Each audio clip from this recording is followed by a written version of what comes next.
ウェルカムトゥ京都、ウェルカムトゥ夢や八幡 TV。本日も歴史について語ってまいります。本日はですね、桜の起源についてちょっと語ってみたいと思います。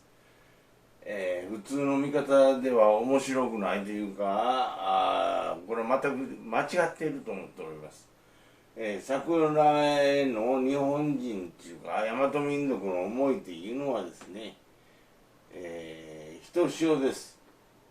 特別です。で、元通り宣長はですね、敷島の大和大所を人と会わ、朝日に匂う山桜花と歌いました。彼は国学でですね、古事記伝を書しておりますが、起源が阿波だというのは分からなかったようです。鴨の馬淵とですね、あってですね、万葉集を勉強せよと言ったのに、分からなかったようですね。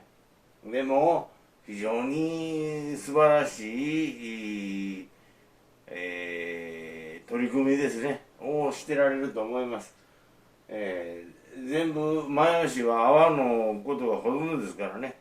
それを分からなかったら、ユダヤ流れの阿波発祥が大和民族というのが分かりません。で、次に言いますとですね、桜というのは可憐に咲きますけれども、もう1週間ぐらいで散ってしまいます。潔いということで、日本人がもう大好きな花ですよね。梅も綺麗と思いますが、梅とは格別違います、桜というのは。私も郷土御所のですね、この絵後からですね、それで疲れましたけど、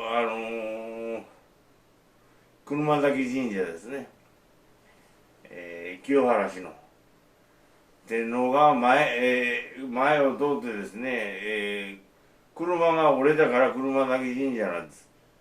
で、芸能聖書7号なんかを出した芸能の血筋ですんで、雨のうずめを祀っているということです。雨のうずめはマグダラのマリアです。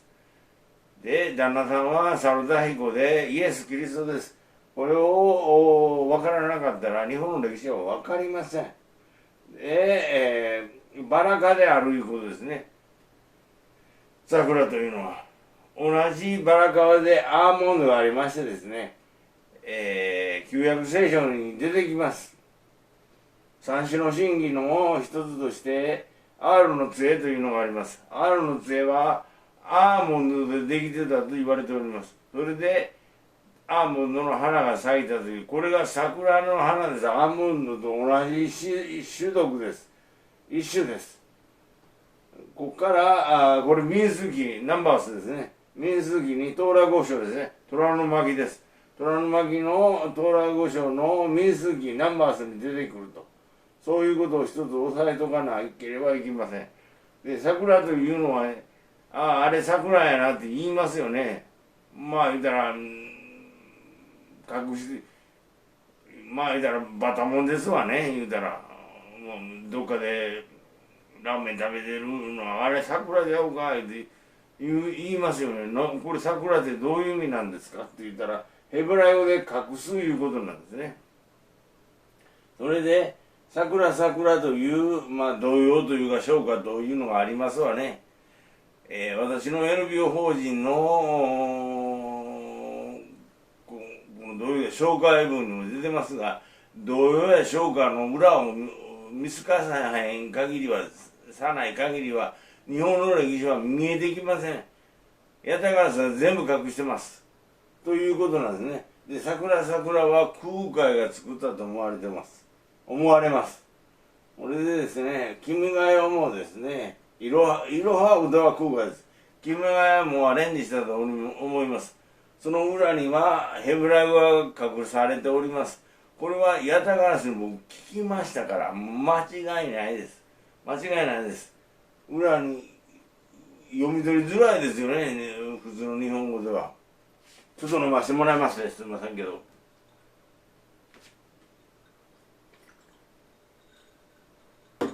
それでですね、普通の歌で桜桜ですね。八百の花は見渡す限りです。霞か雲かにおいどいずる。いざやいざや、これおかしいですよね。見に行かんと歌いますわね。いざやというのはいざやです。いざなぎいざなみいうのはいざやのいざなみというのは別として、いざなぎっていうのはこれいざやのことです。いざやというのは神を守るということらしいです。神を隠すというか神を守るということらしいです。で、一つ一つも今日はご説明するのはヘブライ語は私自体が理解してませんからわからないんで、ヘブライ語に解釈するとこのようになるそうです。覚醒、偽りか、神は耐え忍び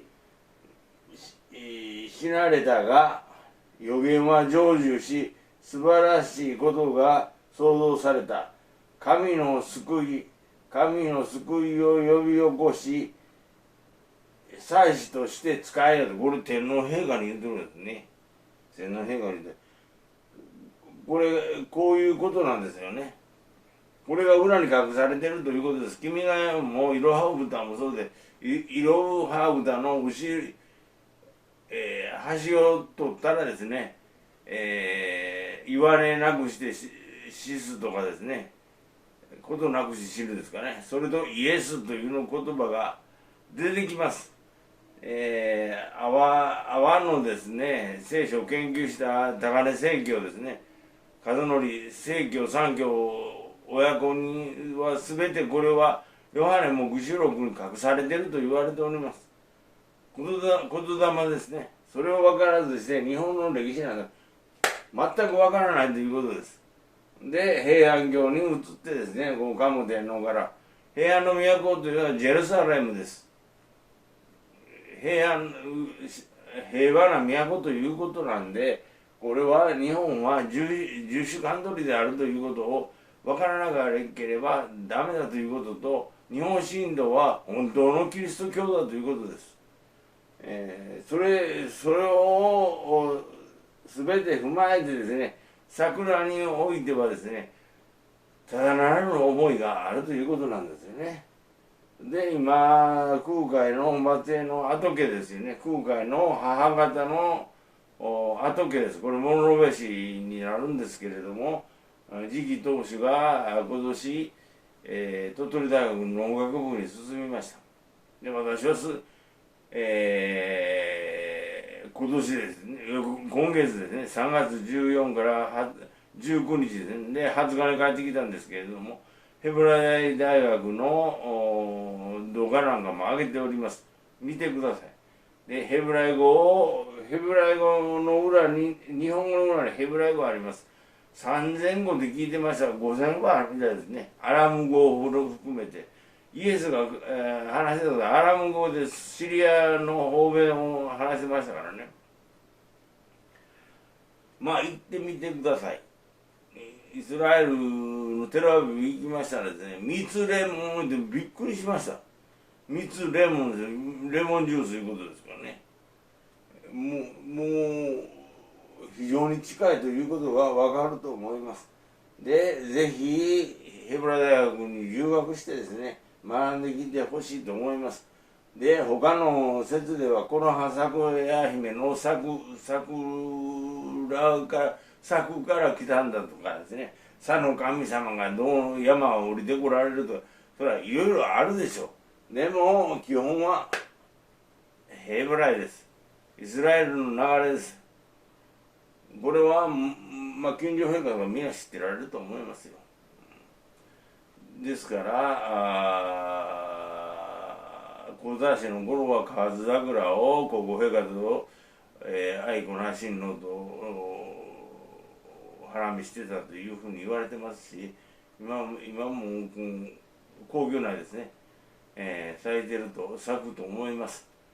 で、御所も桜で満ちているということですね。花の命は短いです。これが日本人であって、これは葉隠れの精神ですね。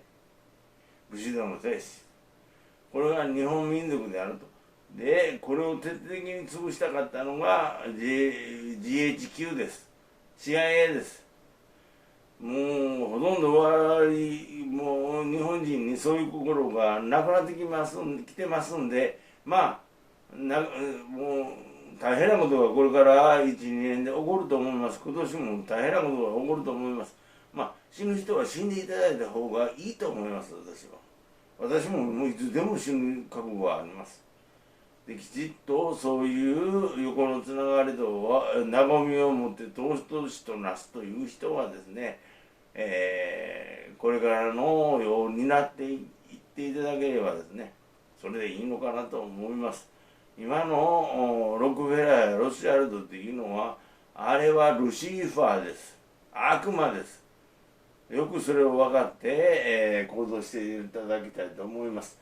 また桜のアップをさせていただきたいと思っております。本日はどうもありがとうございました。チャンネル登録、いいねボタンよろしくお願いいたします。